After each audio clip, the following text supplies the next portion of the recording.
So I wanted to cut this foam to make myself a hat block. My foam cutter, you see, doesn't fit, so I need to make a different foam cutter because I want this an accurate cut and I don't feel like using a knife. Okay, let's start over properly here. I am going to be making a cowboy hat. I've always wanted to make a cowboy hat. That's not the point of this video. I'll explain all that in the cowboy hat making video. Point is making a hat block that's the shape of the crown where you form the felt over to make the hat. I'm making it out of XPS styrofoam. This is the shape that I need to cut out for my hat block. I want to get this a nice smooth cut. I can use a knife, but I decided, hey, let me use my foam cutter. I tried to use my foam cutter. My foam cutter doesn't fit, so we need to make a bigger foam cutter, and I wasn't happy with this foam cutter anyway. Therefore, I cut out a piece of wood. This is 15 by 10 inches. It's pre-laminated. It's melamine, I guess. It's particle board, right? So it was 15 inches wide. I cut a 10-inch piece. That's going to be the base of the foam cutter. Property signs, for sale signs. There's, the cheap ones that are stuck on your lawn. I don't know why we had a wire for one of those signs. I cut it down to size. I drilled a hole. Here, I'm adding a spring. This will be the basis for the Nichrome wire, which I have no clue where it is right now. Oh, here it is. Should be here. We'll be using this Nichrome wire. That is the basis for a foam cutter. That's the kind of wire you use for a foam cutter. When you run a current through this wire, it heats up, and hence will cut the foam. So we're going to be adding the Nichrome wire to this. The spring will add the tension. It will keep it straight when you're making the cut. We'll run one end of the current to the string, the other current, the other end. Forget all that. We're cutting a hole here, 3/16. This is going to go inside the hole, straight hole down. We'll keep it straight. We'll clamp it underneath. We'll run a wire to this hole. It's going to be the same contraption here. I'm going to drill a hole, put a washer. Wire will go through the washer. One end of the wire will go to the top. One end will go to the bottom. Turn on the circuit. Turn on the power. It'll run a current through the wire. The wire will heat up. It will cut the foam. So that's where we are. Wow, I need to explain things better. So, right now, what I need to do is find the middle of the board. I am going to cut a hole 3/16 of an inch in diameter to run this wire. I guess it's a wire. Metal rod, more like it. And then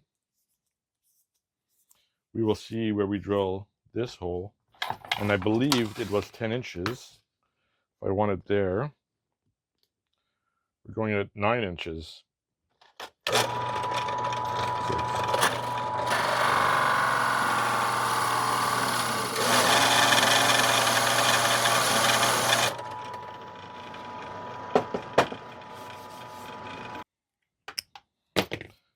This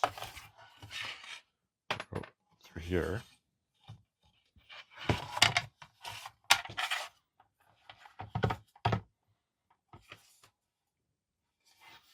We'll clamp it down.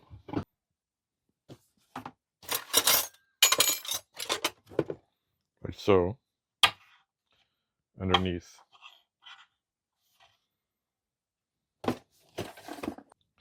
Three-hole, right? This is going quick.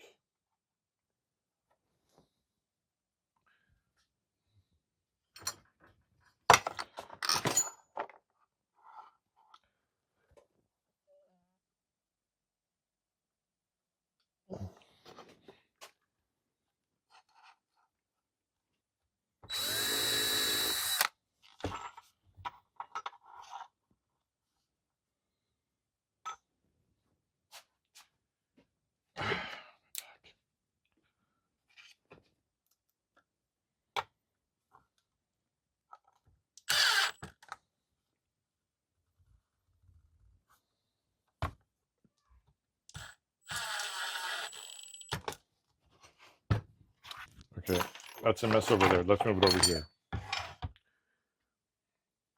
This is attached. We're going to put some legs on. These are metric threads. Not sure what they're from. I think they're from a table, IKEA furniture. Now, luckily, I had some metric threadings, so they'll go there. Applied a torch to the rod, flattened it a touch. So I'm going to try to drill a couple of holes. That'll make it easier to attach. But I'll put a bracket also. But let me just see if I can get a hole in here. I need a good drill bit. I want to use as thick as possible. I think a 1/8 inch drill bit.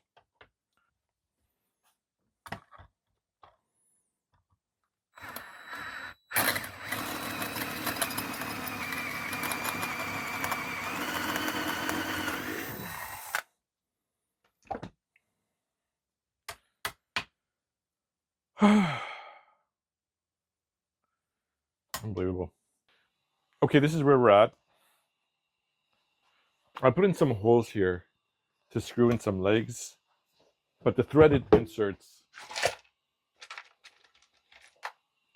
I don't have Allen keys that size. They look like 3/8. So I put some wooden legs on.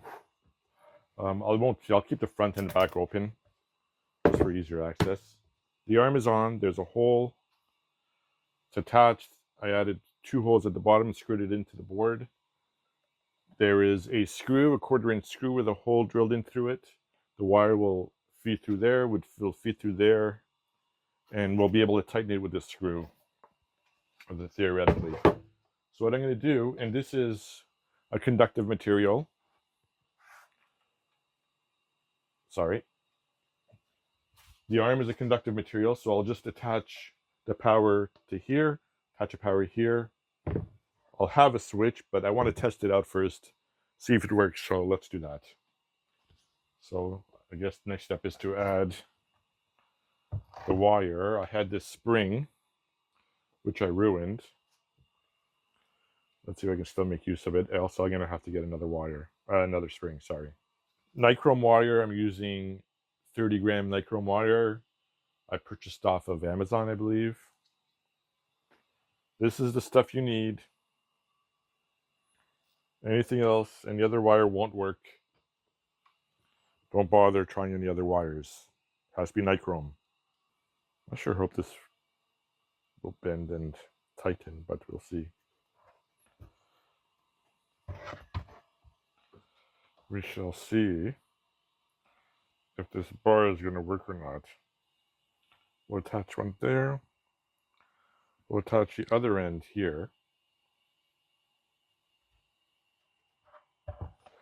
And theoretically, this should cut.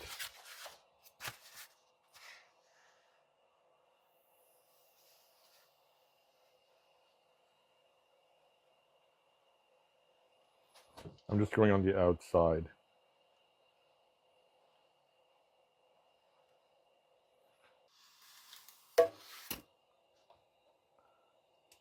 Whoa. Okay, well.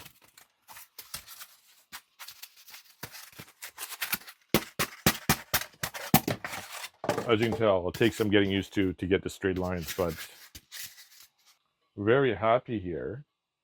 I've got a lot of depth. I've got a lot of height. I've got what, 5.5, 7 inches by, that's 10, is 8.5. So call it 9. 7.5 by 9 inches of depth and height, whereas I had like 7 and 5, 4. So I'm gonna see if I can utilize these old ones. Hot glue gun, a maker's best friend.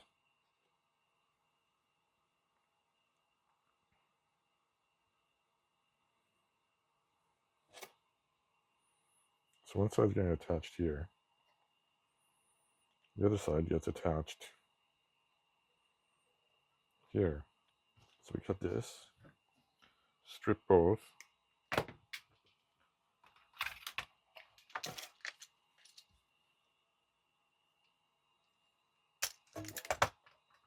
Okay, final test before we say bye-bye. Hopefully we can say bye-bye. I'd like to say bye-bye.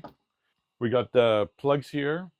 I got wires attached. I go to my power outlet. That's where I use it. You can have wires going into a power adapter, a 12 volt, 9 to 12 volt works. I got an on-off switch.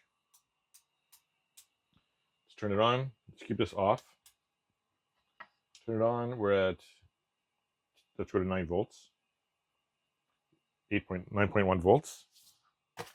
We have a piece of XPS foam. Shino work. Let's turn it on. And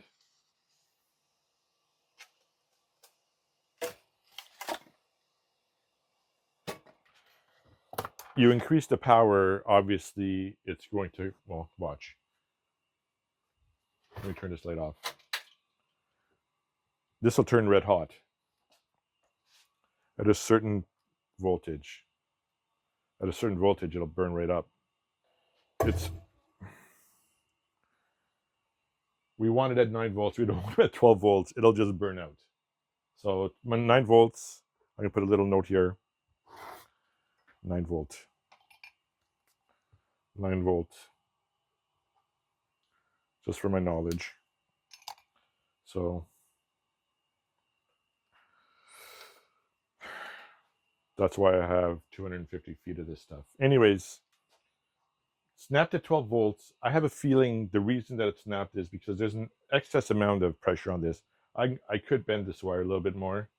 I like the tension though. The only issue with this one is you can't change the angle. I don't care. I want straight cuts, right? Maybe I'll go like that.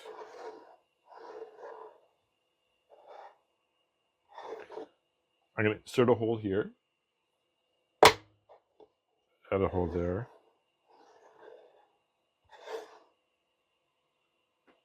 Let me do that now.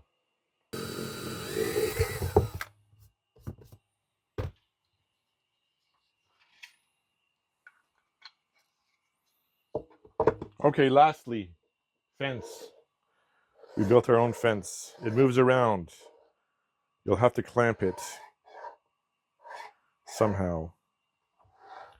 I haven't figured that out yet.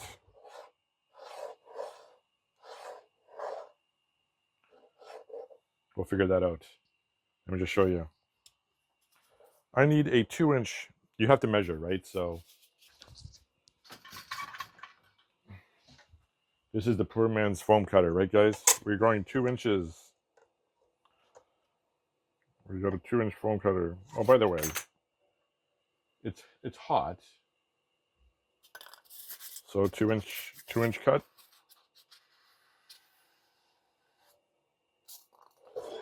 What's 2-inch cut? Hey, let's do 3 inches.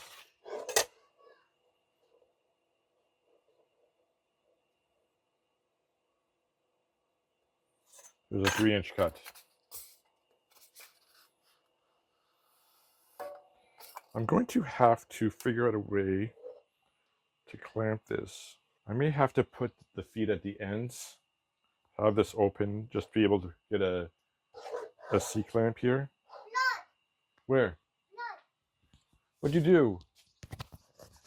Anyways, my daughter's bleeding, so I gotta go. Okay, let's just finish off here. She's fine, by the way. I cut away the side here. Jump to the side. I cut away the side here just to be able to clamp the fence. So you do still have to measure. Only because I would add some measurements here, but only because this wire will move every now and then, right? Dependent upon the screw. As I tighten the screw, it may move a fraction of a millimeter or whatever. But anyways, you do have to measure it for precise cuts. It's good for XPS. It's good for the regular styrofoam, the white stuff. It's not good on EVA foam, right? It's not going to cut that. But there you have it. Thanks for joining. We'll see you guys next time.